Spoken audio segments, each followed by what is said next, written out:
Confrontant, dérangeant, divertissant. Richard Martineau, il brave l'opinion publique depuis plus de 3 décennies. Il y a quelque chose qui m'a toujours paru bizarre dans les médias. Alors, on parle de tous les sujets dans les médias, puis tout ça, mais les grosses questions importantes, on n'en parle pas. Parce que quand tu es un être humain, les grandes questions fondamentales, on va se le dire, là, c'est pas, faut-il passer de 0,08 à 0,05 là, de taux de l'économie, ces routes. Les grandes questions fondamentales, qu'est-ce qu'on fait ici? C'est quoi le sens de la vie? Vous n'êtes jamais couché dans l'herbe l'été, regardé toutes les étoiles au-dessus. D'où on vient? C'est quoi l'infini? Y a-t-il une limite à l'infini? Qu'est-ce qui se passe après la mort? Est-ce que Dieu existe? Et si Dieu existe, qui l'a créé lui, alors? C'est ça, les grosses questions fondamentales qu'on se pose des fois le soir, la nuit, qu'on n'arrive pas à dormir. Eh bien, on n'en parle pas. Comme si ça n'existait pas.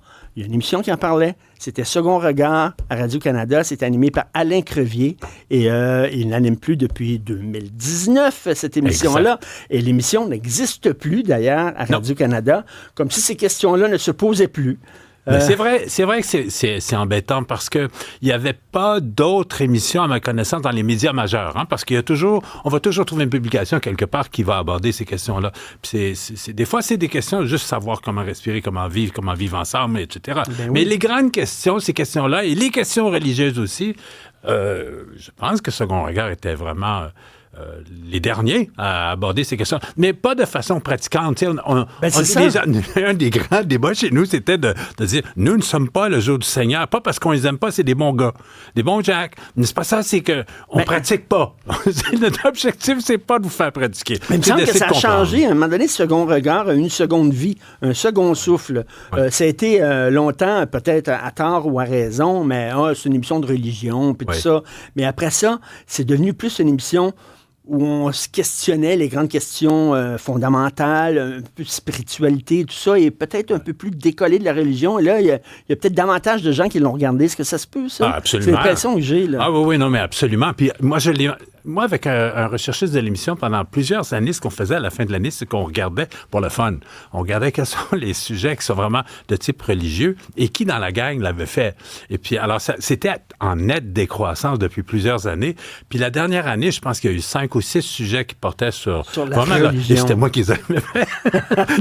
C'était vraiment très curieux, mais on parlait plus vraiment de ça, mais on parlait beaucoup de choses qui touchaient, la spiritualité ou la philosophie. C'était ça qui nous intéressait. En fait, on a compris peut-être après que le beat de cette émission-là, c'était devenu, peut-être qu'on avait un départ de religion, mais on était vraiment plus du côté de notre humanité, dans n'importe quoi que ça puisse. Alors, on trouvait des sujets dans absolument tout. Mais dans l'économie, dans tantôt, Alain Crevier, vous étiez à côté de moi, puis je faisais ma petite introduction, puis je parlais de ces jeunes qui commettent des crimes de plus en plus violents. Et les gens qui parlent à ces jeunes-là disent ils sont comme vides, ils ont le regard vide, ils sont vides en dedans. C'est un manque de spiritualité, là. C'est un manque de, je sais pas, ils sont pas connectés. Débranchés. Débranchés. Ils sont tout le temps out there, c'est-à-dire l'argent, la gloire, la fortune, les affaires, mais à l'intérieur, ils n'ont rien, on dirait. Peut-être, mais il y a quelque chose, c'est un peu paradoxal ce que je veux dire, mais je le crois vraiment.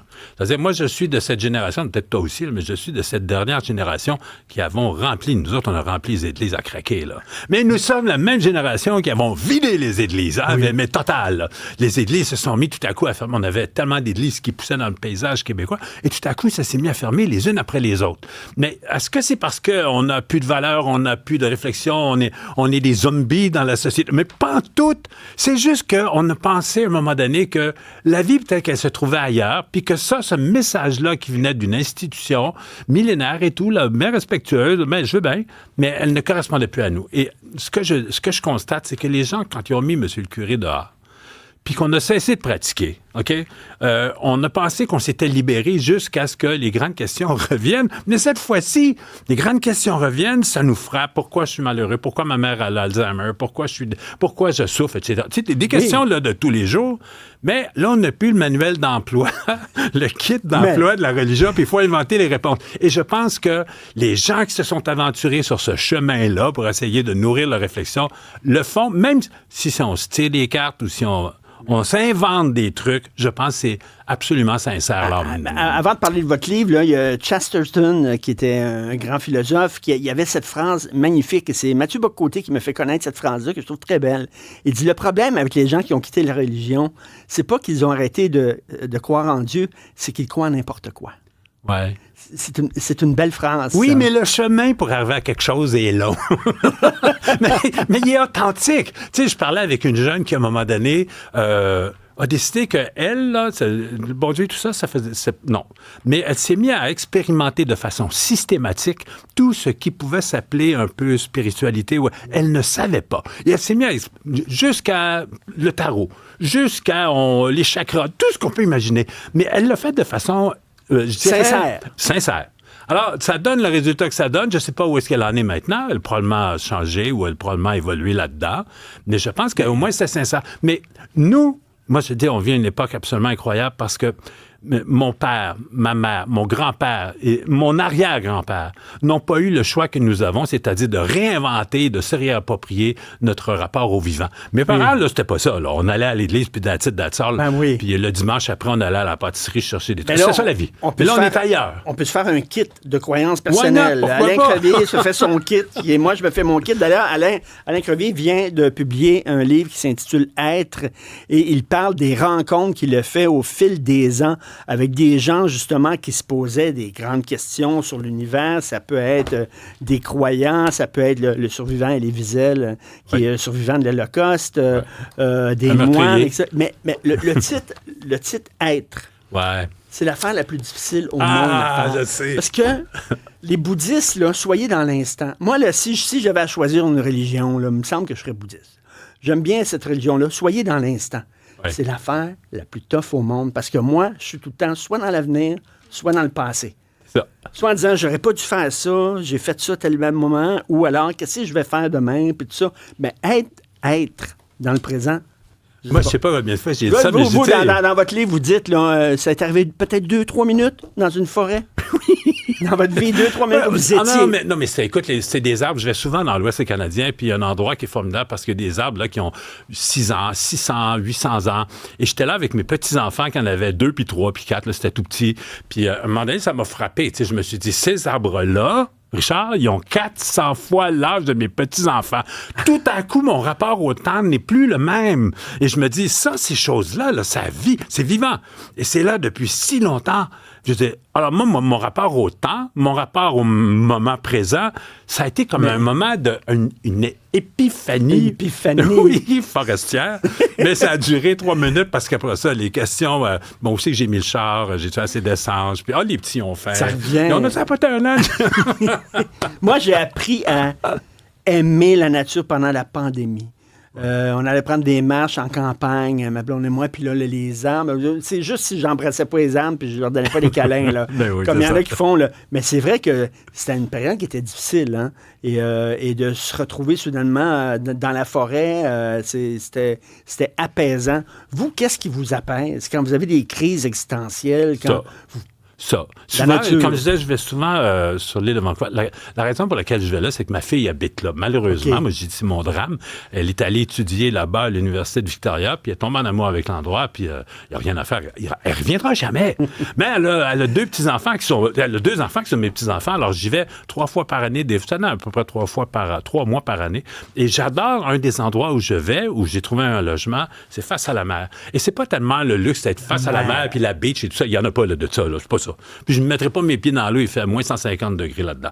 Mais c'est mon rapport au vide. Quand le soleil se lève, je l'ai dans la face et j'assiste. Et là, tout le monde a vécu ça. Ben oui. Puis quand je me retrouve dans la forêt, puis que je me retrouve avec des êtres vivants qui sont 3, 4, 500 fois, qui ont 500 fois mon âge, je te dis, c'est un moment où tout à coup, je me sens bien. Et d'où m'est venue cette idée que peut-être... Oui.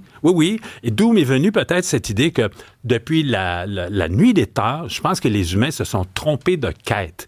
Ils ont voulu trouver c'était qui qu'ils avaient créé et je pense que c'est futile. C'est une erreur parce que... Ben oui, parce que on a investi toutes nos énergies, On a fait des guerres, on a massacré des gens à tour de bras, on a créé des incendies pour essayer de trouver Deus qu'on venait. Qui c'est qui nous a créés? On envoie des fusées dans l'espace. Puis on fait des prières. Puis tu dis, non, c'est pas ça. Et alors, c'est quoi la vraie question? Ben, la vraie question, c'est comment faire pour vivre simplement.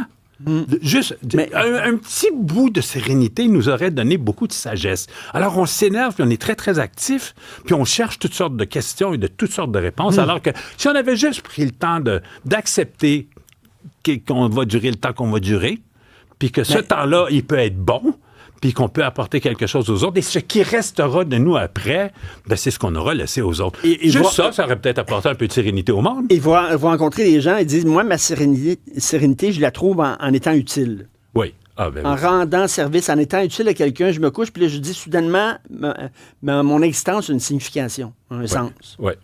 Entre autres, un personnage qui est bien connu à Québec qui s'appelle Gilles Keigle. Et Gilles, un moment donné, a croisé le chemin de Mère Teresa, mais vraiment un clin d'œil, là. Et ça a changé sa vie. Mais quand je dis ça, là, c'est pas une folie. Le gars, il donne 24 heures sur 24 de sa vie, 7 jours sur 7. C'est un infirmier de la rue. Il fréquente les gens les plus mal pris et il les aide. Et je lui dis, mais pourquoi tu fais ça, Gilles? Ça fait combien d'années que tu fais ça? Pourquoi tu fais ça? J'ai dit, prends-tu des vacances? Il s'est excusé parce qu'elle allait se faire enlever un tumeur. J'ai dit, mais pourquoi tu fais ça? Il dit, pour moi, j'ai un peu honte de le dire, mais je le fais pour moi. Parce que ça donne un sens à sa vie. Il est heureux. Donc, finalement, on est égoïste. Mais on a de l'air. Parce que quand on aide les autres, parce que ça nous fait sentir bien. Oui, mais il y a un philosophe un jour qui m'a dit, pendant la pandémie, il m'a dit, M. Crevier, si vous avez l'impression, c'est André Comte-Sponville, il dit, si vous pensez que la pandémie va faire en sorte qu'on va être devenus de nouveaux humains, il dit, vous faites erreur. Nous sommes des êtres égoïstes. Mais pourquoi on ne serait pas des égoïstes solidaires? Ben oui. Non, j'aime ça, moi. J'aime ça. OK, en terminant, les gens qui me connaissent et qui m'écoutent, vous savez que j'ai une peur terrible de la mort. J'y pense souvent. Et j'ai peur de la mort. De la mort de mes proches, de ma mort à moi et tout ça. Et je pense que c'est Anna et ses sœurs, je crois, Woody Allen, toutes sortes de peurs, de craintes comme ça. Puis il magasine une église. Il va voir les Juifs, il va voir les catholiques, il va voir les protestants, il va voir les bouddhistes. Puis finalement, aucune réussit à apaiser son angoisse fondamentale qu'un jour, on va mourir. Ouais. Vous, est-ce que vous avez fait de la paix avec ça? Oui. Comment? Je sais pas, mais oui. Oui, j'ai fait la paix avec ça. Puis je sais que je ne trouverai pas ma réponse et mon calme, je ne trouverai pas ça chez les religions et ni chez les bouddhistes. Est-ce que vous vous dites, il y a une vie après la mort ou même pas? Non. Vous êtes agnostique. Non, je suis athée. Mais puis je crois en une chose fondamentalement, je crois à l'humain. C'est très dur de croire à l'homme ces temps-ci, je trouve. Mais c'est plus dur que de croire en Dieu, je pense. Mais c'est ma foi fondamentale, elle est là. Puis j'accepte l'idée que mon père ne reviendra pas. Ma mère non plus. Puis oui, je trouve ça, la partie la plus difficile, c'est ma blonde, qui est toute pour moi. Alors ça pour moi, c'est plus difficile à accepter. Mes petits-enfants. Mais j'accepte le fait que... on est de passage, mais si le soleil a une date limite dessus, peux-tu savoir comment ça se fait qu'on n'en aurait pas une, nous? Ben, à partir du moment où on l'accepte, je trouve, Richard, que c'est plus facile de vivre. Oui, puis aussi, en même temps, il faut que je fasse que le temps je suis ici, que ça compte, que je passe pas mon temps à regarder des vidéos de chats qui flushent des toilettes, là, mettons, là.